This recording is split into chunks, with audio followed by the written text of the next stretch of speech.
wonder if Jenny has tips on styles and types of yoga that might be most supportive as we navigate this time.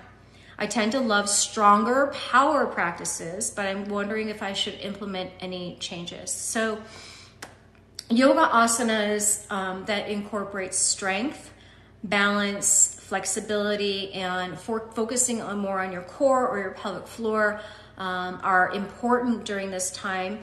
I'm not saying skip your power yoga. I think it's important for you to just be aware of your body.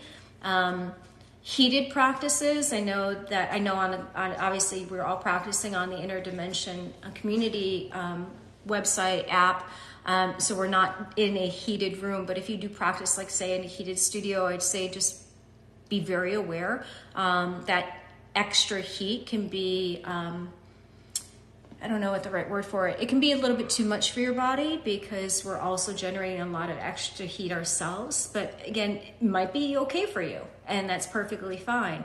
I added more strength practices in the last 10 years of my between perimenopause and postmenopause, and that has actually made a big difference in my practice and in my body.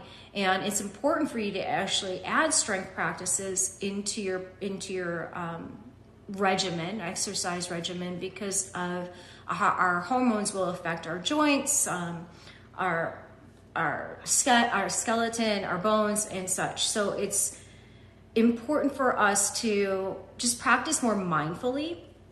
I think too, also practicing meditation and pranayama is so essential during this time, because that's what I leaned on heavily in order to feel more balanced in my body, or to kind of clear my mind from all the internal judgment I was going through, to kind of let go of a lot of the embarrassment I was going through, and to be more in tune with my body and accept my body for what was going on, because this is such a huge transitional period that in the past, it's always been kind of not talked about and shoved underneath the rug, where now it's a time where we should be more open about it.